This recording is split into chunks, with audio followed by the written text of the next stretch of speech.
will not be rolled out this next week as expected. Well, joining me here in studio, Democratic Congressman Gregory Meeks, member of the Financial Services and Foreign Affairs Committee. And I say welcome to you. So glad to have you, and glad everything is settled, at least in Washington. Well, good being with you. For now, as we said. Here we go. Former White House Press Secretary Robert Gibbs said on our air, somebody should be fired over these problems with this whole rollout. Do you agree with that? And if so, who should that be? I don't know who it should be, but I know that something has to be done. I know the president is very upset about it. Happened to be in a meeting, and the president was there. He cares. He really does. And we to the bottom of this, because we know that so many Americans need health care, and we know that this will bring down the cost, but we've got to fix these technical problems. They've got to be fixed. Yeah. Are there word from your constituents at all trying to enroll? Are they frustrated? Well, there's all across the country. I talked to my colleagues. There's a number of people that's frustrated. All want, and that's the frustration on my part, because these individuals want to join the Affordable Care Act. They need it. They're looking for it, and everything that they see about it, they like about it. Especially, the cost. When you say A, B, and C, a number of individuals said this is something I want to look at and want to sign up for, but they can't just get through, and so we've got to fix this technical problems. When you think about, though, the irony right now, the timing of this problem, considering what we went through for the first 16 days of this month, I mean, basically, the Obamacare issue was the cause of the government shutdown. If you look at the folks like Ted Cruz and those, that's what they were opposing. And then it's not even running properly. I mean, there's some irony in that. Well, listen. The program actually starts January 1st. People got to sign up between now and then. And so there is, before we actually see what takes place in regards to the signing up, there's time there. There's other individuals that have already benefited from the program. If you had a kid that's under 26 and not employed, they could stay on your health care program. Pre-existing disease, you can get, all of those things are in existence now. So people are benefiting. Some are benefiting from it already. But we've got to make sure that the technical gaps are cleared up, so that the thousands, the hundreds of thousands, the millions of individuals who don't have insurance now, they can get it. And that's important. It absolutely is important. And with regard to some of your Republican counterparts, they are expected to hold hearings on the issue next week. Do you expect things to come from that? Anything informative? Or? No, actually, I don't know. It may, if they see, and here's the key. I think that if we would work on this collectively, be reasonable about what we're doing, not just trying to stop Americans from getting the health care that they need, but trying to fix whatever the problem is.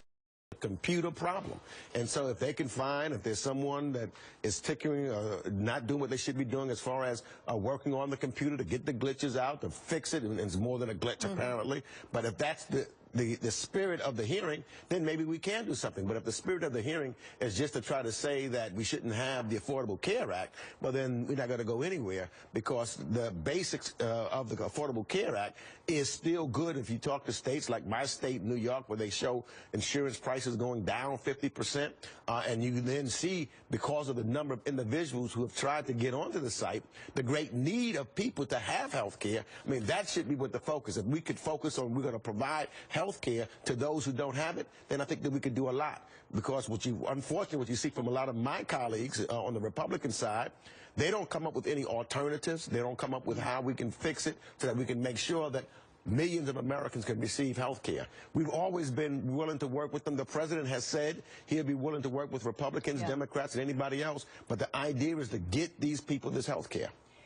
Can we look ahead to January and February? January 15th, that's when the government funding will run out. February 7th, that's when we would have to increase the debt ceiling again. Are we going to have another crisis like we did? I mean, this whole government by crisis, piecemealing quarter to quarter, half year to half year. Is that any way to govern? What can we just change It is no way to govern. I hope that if the Republicans come, because I know I am and Democrats are ready to come with some reasonable solutions with reference to a bigger deal. We know that we can't get everything our way. We're not going to get everything that we want. There are things that Democrats want, like there are things that Republicans want, and we've got to have some kind of way that we can work that out. So I'm willing to work with individuals who have new ideas. I'm willing to come in an individual like me who's from a safe district. I understand that I've got to make some compromise so that we can move this country forward. I hope that counterparts on the other side. And I think it's going to take the moderate Republicans to stand up and not be silent as we move forward to these new dates. And they need to stand up and say that to the Speaker, because the only thing that I think that's got to happen is they've got to say that they do not want the Hastert rule. Yeah. Because clearly, you know, as we had said all along, if you put the bill on the floor, it will pass. Right. The majority of members of Congress would vote for it. And that meant the majority of Americans are where we are.